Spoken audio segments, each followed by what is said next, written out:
Hey everyone, each week, sometimes more than once, I go live on Facebook using the Zoom app. I'm providing additional coverage of the coronavirus pandemic at home. This app allows me to bring in doctors, COVID-19 survivors, and other journalists. We have interesting and informative conversations. Carl, you've been home for a couple of weeks now from the hospital? Yes, 2 weeks today. Yeah, but you're still in isolation. You and your wife are at home, but in separate rooms, right? Correct. We have a few more days yet for self-isolation. So yes, I'm in one bedroom, Laura's in another, and we have our own assigned spaces in the house. And that's Laura up there, his wife, Carl's wife. How you doing, Laura? I'm doing well. I'm so happy to have him home. Yeah. So yeah, Carl, you don't mind just taking us back to where this all started about a month or so ago, right? Correct. Yes. I started having muscle weakness. My whole body was just very weak. I completely lost my appetite. But and I had some fever.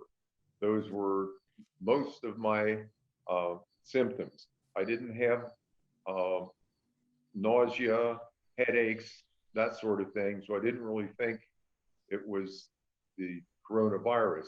But after it persisted for several days, Laura insisted that I go to the emergency room and get checked out. So I went into the hospital on March 20th.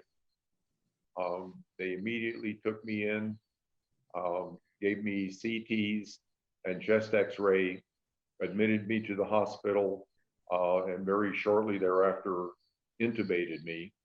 And I was on a ventilator for 15 days, and then brought out of it. So 15 days is just completely erased from my memory. I have no memory of that period of time.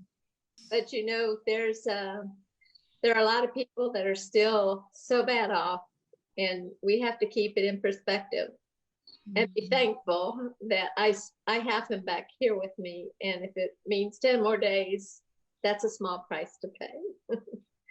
So he's great.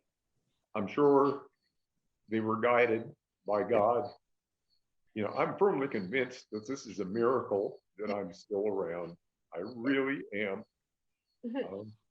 Prayers were answered, and I'm just so happy to be here, be alive. It's a wonderful feeling. I truly hope that people do not get complacent, because this really is a very serious virus, and there's so much we still don't know, and we have to treat it like it started yesterday. You know, I know people are weary, and I know people are tired, and I know people want to go back to work, and we all want that, but we all want it in a healthy way.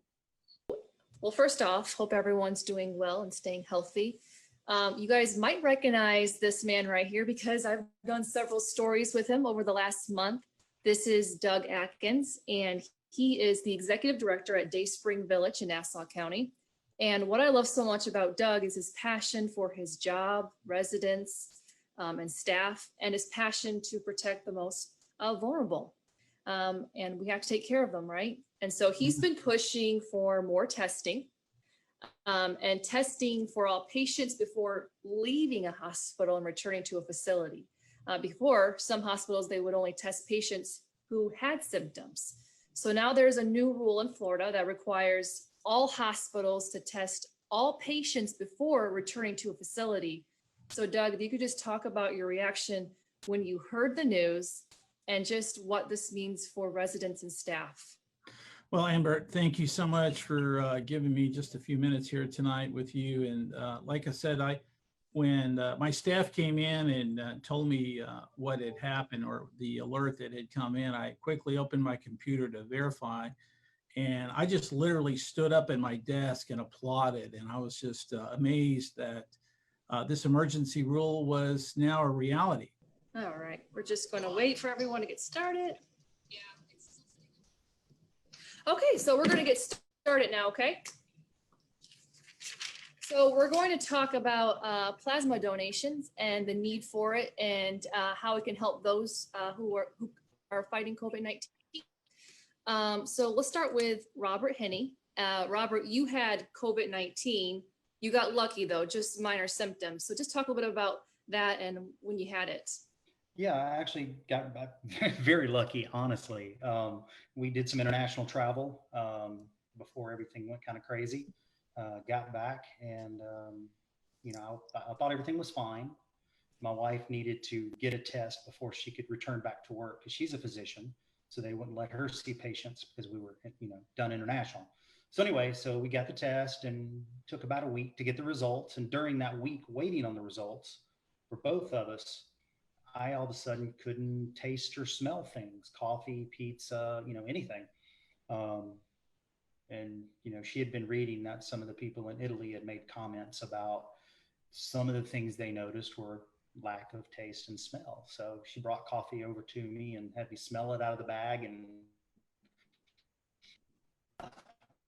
smell of orange candle. It just felt like wax. It was nothing. And of course, the results come back a few days later. Ding, I was hot.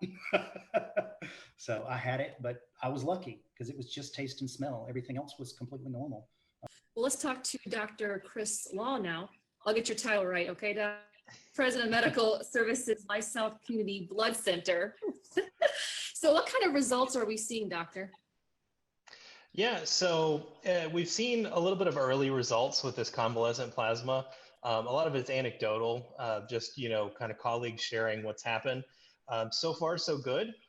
We've had a couple that were really kind of inspiring stories. We had one infant up in the Atlanta area. To get those, we can really speed this process up and get to a really solid place and get a robust testing protocol in place where Florida leads the nation. So I want to see Florida lead the nation on this. So Yeah. That's my hope. Well, thank you, Doug. Appreciate you. Thank you. For all that you're doing. Absolutely. We appreciate you guys over at Action News. Take care. Bye All now. right. We'll talk to you soon. Bye now. Bye. Thanks, everyone. Thanks.